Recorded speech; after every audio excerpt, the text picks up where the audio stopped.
Star Wars Battlefront, one of the most polarizing Star Wars games ever made. One of my absolute favorites though, to be honest. Without this game, this channel probably would never have even been made. I remember when Battlefront first came out nearly 7 years ago, and I was absolutely blown away by just how great that it looked. Like I said, it's nearly been 7 years since this game came out, which is just insane by itself. But this was EA's first proper outing with Star Wars games, and it was flawed, to put it lightly. I will just say before we dive into this deep dive into Battlefront 2015 in 2022 and whether or not you should jump back into it yourself, I absolutely loved this game. This game completely changed my life, and I have some of the best gaming memories I've ever had with this game. Despite all of its flaws, it was always a flawed masterpiece to me. Now, in my last video where I took a look at Battlefront 2 in 2022, I asked you guys if you wanted to see me cover this game next, and the response was overwhelming. And I've got to say, it was a huge mixed bag jumping back into this game in 2022, as I have not played it in about 3 years. And there were a lot of things that surprised me jumping back onto the Battlefront in 2022, where EA's era started. So in this video, we're going to break things up into 6 main categories: the launch and core issues of the game, the DLC, the heroes, the maps, the game modes, and then the gameplay.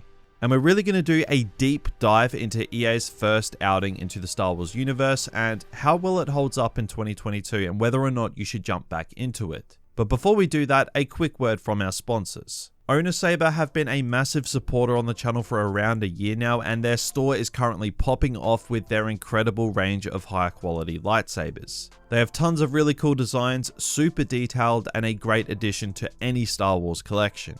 And they've been running a bunch of really cool giveaways lately for people like yourself to win free lightsabers. But if you do want to pick one up for yourself, be sure to go through the link in the description below to visit their store and scope the range for yourself. And a big thank you to Owner Saber for their ongoing channel support and sponsoring this video. But now, Star Wars Battlefront in 2022.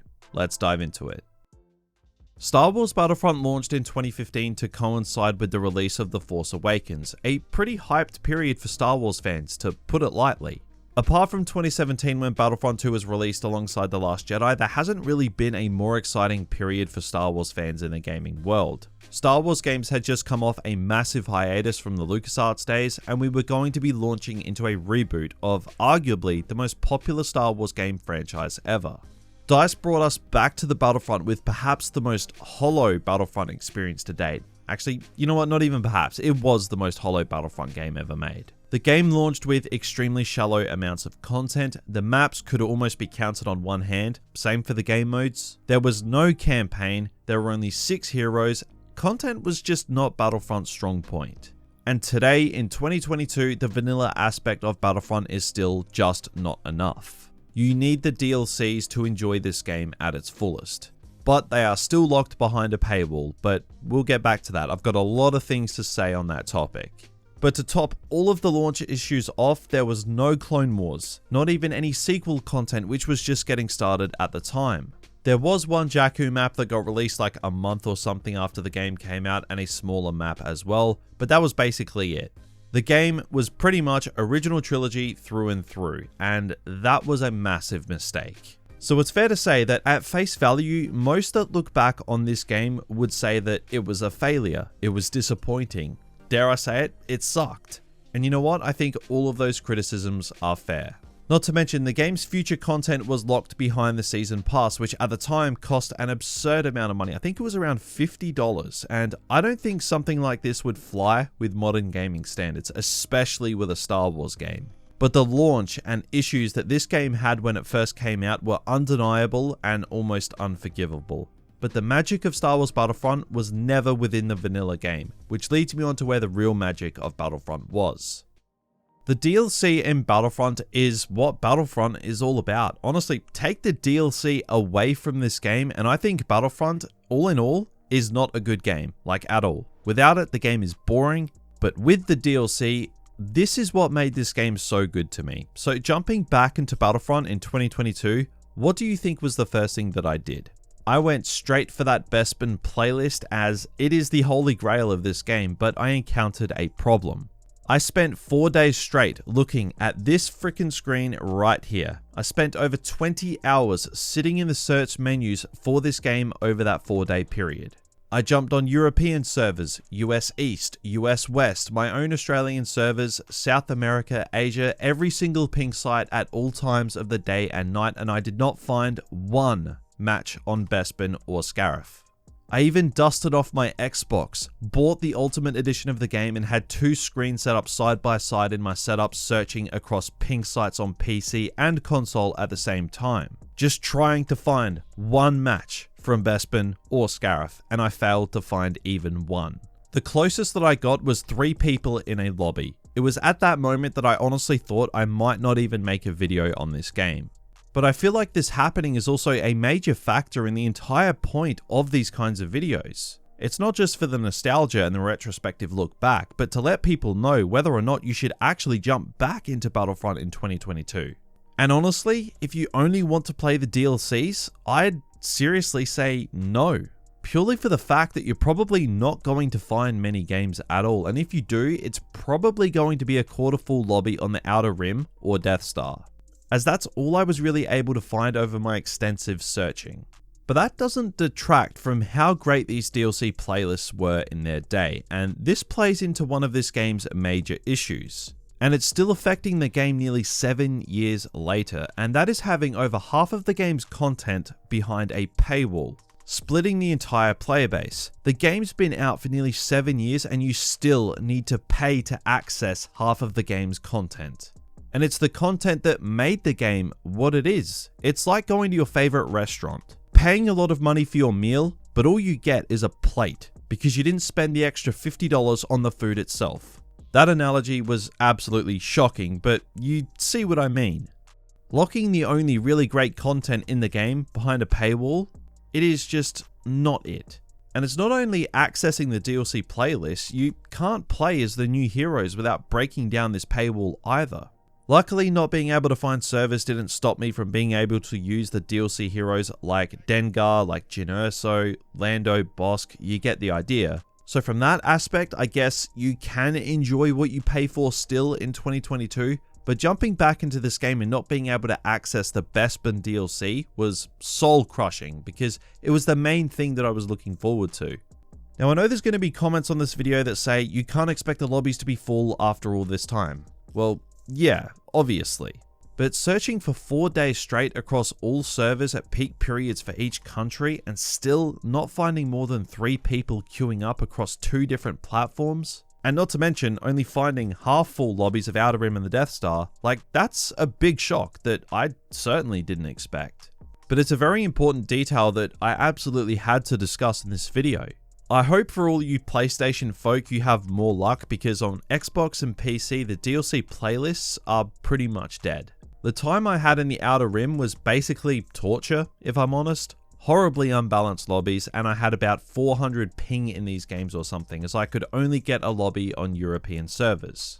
As for the Death Star though, revisiting Battle Station was actually a lot of fun, and some cargo and blast on the Death Star as well was a nice little throwback. But I gotta admit, I'm still fuming that I didn't get to jump onto that Bespin playlist. Overall, with the DLC content in Battlefront, it's still fun, but the best of it is almost impossible to find games in 2022. So if you're looking to jump back into this game for the DLC content, or maybe pay money to unlock it, I honestly would think twice. Now, thankfully, I didn't have to rely on player counts to be able to enjoy the heroes of Star Wars Battlefront. Heroes are what makes Battlefront games. They're a super important key pillar in the Battlefront game structure, and jumping back into Battlefront after years and years of playing Battlefront 2, I will say this: the lightsaber combat in this game is so bad. Like, it's not even funny. I've seen Battlefront 2's lightsaber gameplay cop some heat from players, but just go back to Battlefront and play with Luke and Vader, then try and complain about Battlefront 2's lightsaber gameplay. Because I honestly had forgotten just how poor that it was in this game. DICE really made some massive improvements in between their 2 Battlefront games. Vader and Luke bring the same 2 animations for just a lightsaber swing. Like, it's just so bad. Not to mention the dueling is pretty much non-existent. The blocking is just sad, and there is like no animation for abilities on most heroes. It's just damage. The weird thing is, something that we probably didn't really bat an eye over back in the day, but now that we have Battlefront 2 to reference from, it makes you feel like the lightsaber heroes in this game are literally 2 traffic cones just going head to head. But thankfully, there are only 2 lightsaber heroes in this game, so this terrible combat system doesn't really matter all that much, as the heroes are dominated by blaster heroes anyway. Now obviously, being set in the original trilogy, this game was seriously confined with its hero options, so the final roster that we got for this game I think is actually pretty good, to be honest. I mean, they pulled Dengar out of the realms of off-camera obscurity to be a villain in this game. They scraped the bottom of the barrel to get a roster together, but it's the limitations of the era, so it is what it is. Dengar was honestly a great addition to the game anyway. Jumping back into Battlefront made me remember why Dengar was one of my favorites on this game. But heroes in this game are just so different overall compared to Battlefront 2. They're more tanky, they basically one-shot everything they touch, but they don't regenerate their health. So you kind of feel that it evens itself out a little bit. In Battlefront 2, when you come across a Sweat Lord, you feel like you have a chance at taking them down.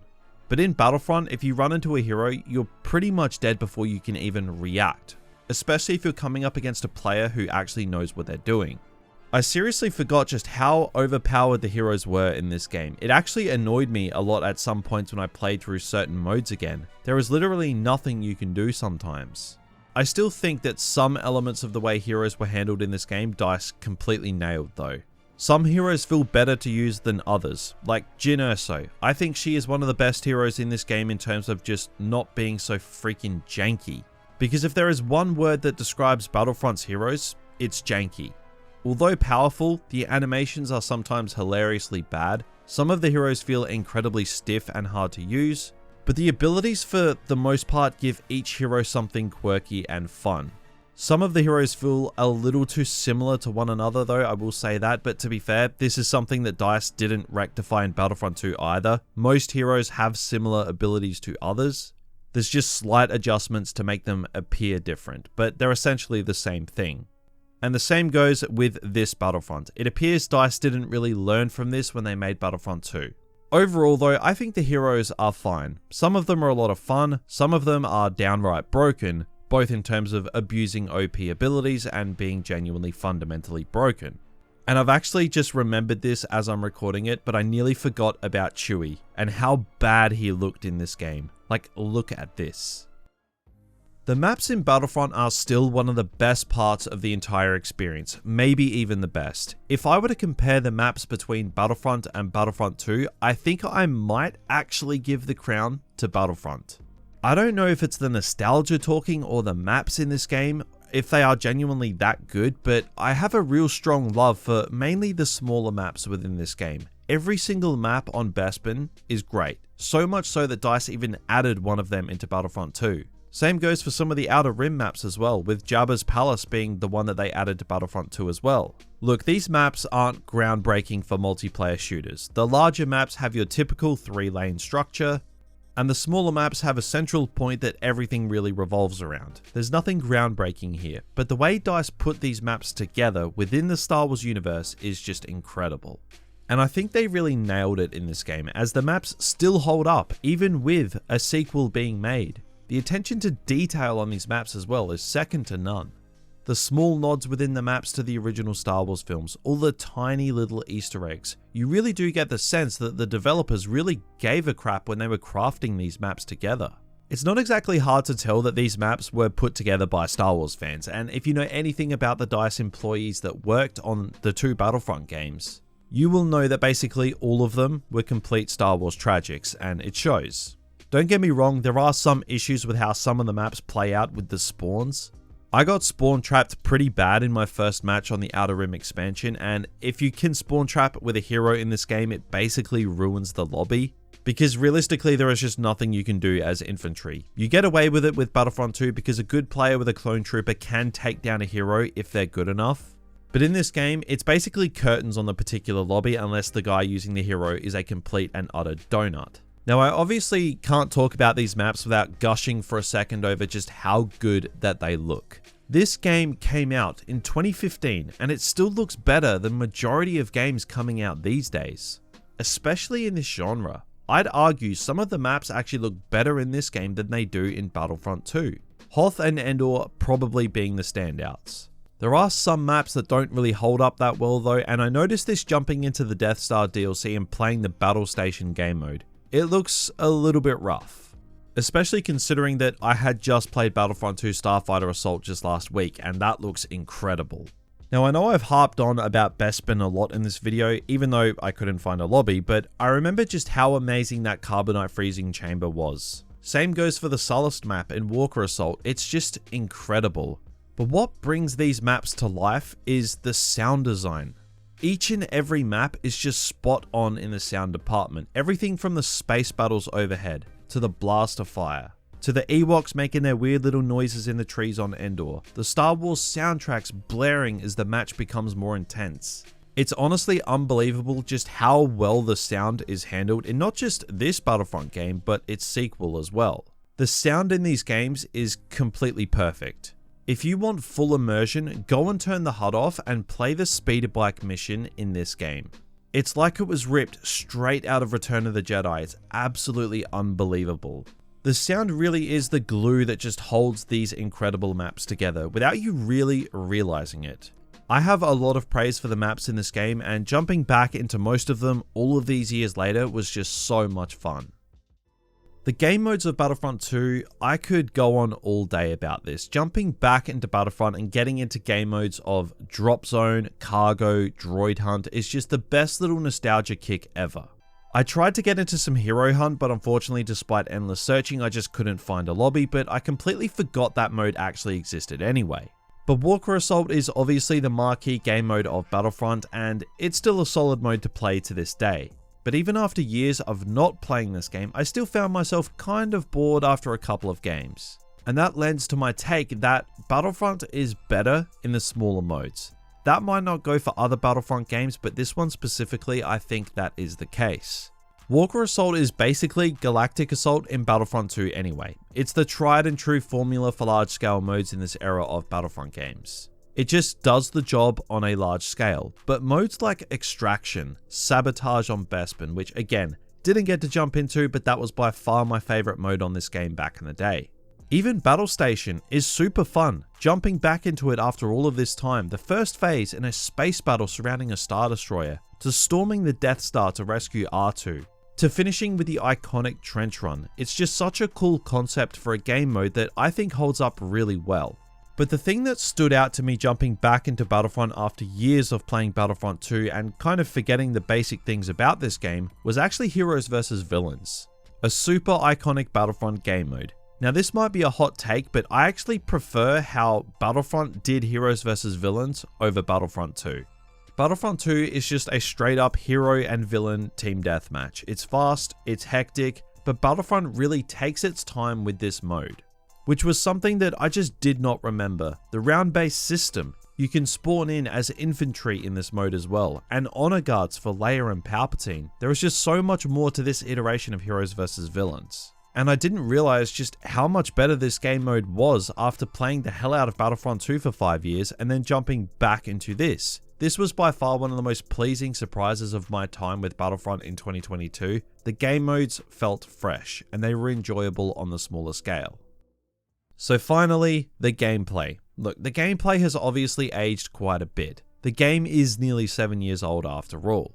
Now let's be honest, Battlefront was way ahead of its time, especially in terms of its visuals, but in terms of gameplay, I think it was just about spot on for 2015.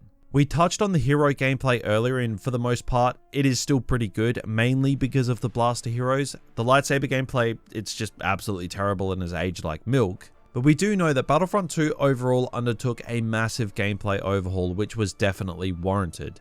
But I'd be lying if I said I didn't enjoy jumping back into the gameplay of Battlefront. There's something about the way this game flows and the engagements you get into. Like, the time to kill is so much faster, which is definitely a swing and roundabouts type situation. It's great when you're the one doing the killing, but when you're on the receiving end, it pretty much just makes you want to scream. But there are gameplay elements that I genuinely love in this game and actually prefer over Battlefront 2. The The blasters feel much better in this game. I feel like in this game, the blasters feel more Star Warsy, whereas in Battlefront 2, the blasters felt more Battlefieldy. I can't believe I actually just used Star Warsy and Battlefieldy to help prove my point. That's the in-depth criticism that you're here for after all. I just don't really know how to word it. The blasters in Battlefront just feel more like Star Wars to me. But what doesn't feel like Star Wars is the arcadey nature of the game's progression. And of course, the pickup systems. That's where this game falls away for me a little bit with its gameplay. Like, don't get me wrong, I enjoy being that absolute pig that equips the jump pack with a pulse cannon or a bowcaster. But I do prefer Battlefront 2's progression system and battle point system. I like the simplicity of Battlefronts though, I will say that. It's a real turn your brain off and just have fun sort of feel, which I think kind of works for what this game is. But you know, stuff like the back-to-bomb spam is something that I definitely did not miss though. But one thing that I was actually really excited to test out was how the Starfighter gameplay in this game stacked up to Battlefront 2 or Star Wars Squadrons. And after jumping into it, I think between Battlefront and Battlefront 2, we actually have the perfect Starfighter gameplay. The Starfighter gameplay in this game is so basic, it's not funny. But I do like how the ships feel to pilot much more than I do in Battlefront 2. It feels like there's more weight to them when you're flying around. Whereas in Battlefront 2, you breathe on your controller and the entire ship moves in a sharp direction. So I enjoy the handling of the ships in Battlefront a lot more than Battlefront 2. But I think that Battlefront 2 definitely requires much more skill to master. Overall, I think the gameplay in Battlefront for the most part has aged just about as you'd expect. It is dated and simple movements like not being able to roll backwards or forwards and only sideways make you feel a little bit stiff with movement. And the hero gameplay when you're not using lightsaber heroes I actually still think is pretty good and very similar to Battlefront 2 in a lot of ways. So at the same time, I was actually pleasantly surprised with how the gameplay held up. Massive props to the DICE developers. So to sum it all up, is Battlefront worth revisiting in 2022? I'd say yes, kinda. If you want to just enjoy the DLC content because you already own it, then you might get lucky finding lobbies. If you don't own the Season Pass or Ultimate Edition, then honestly, I'd say don't waste your time. Spending money to maybe find games on half of the DLC playlists is just not worth it, to be honest. The vanilla game is fun for some nostalgia, but it is still plagued by the same issues that it had when the game came out. There just isn't much content there at all. Having said that, I'd be lying if I said that I didn't have a lot of fun jumping back into this game after like 3 years of not playing it. So maybe it's my sentimental attachment to the game, maybe I'm just a complete and utter moron. To be fair, it's probably both of those things, but I still think this is one of the best and most immersive Star Wars game experiences that you can have. I do think this game is a flawed masterpiece that was just way ahead of its time in some areas. I really do love this game and I can't wait to revisit it again one day, hopefully with some full Bespin lobbies though. But guys, if you made it this far, I appreciate you. Be sure to drop a like on this video and let me know what Star Wars game you want to see me take a retrospective look back on next. And of course, subscribe to the channel if you're new for all things Star Wars games, and I'll see you all in the next one.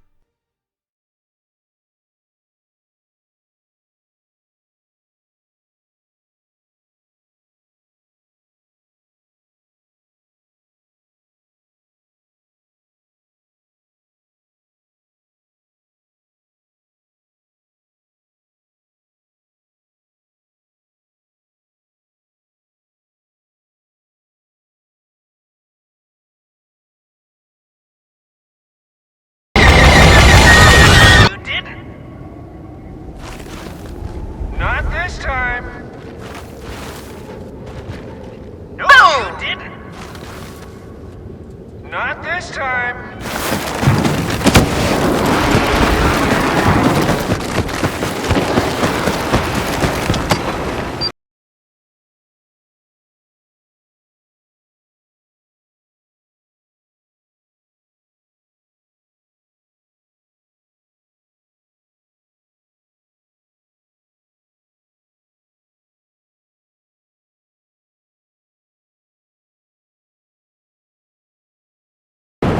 Lando Calrissian.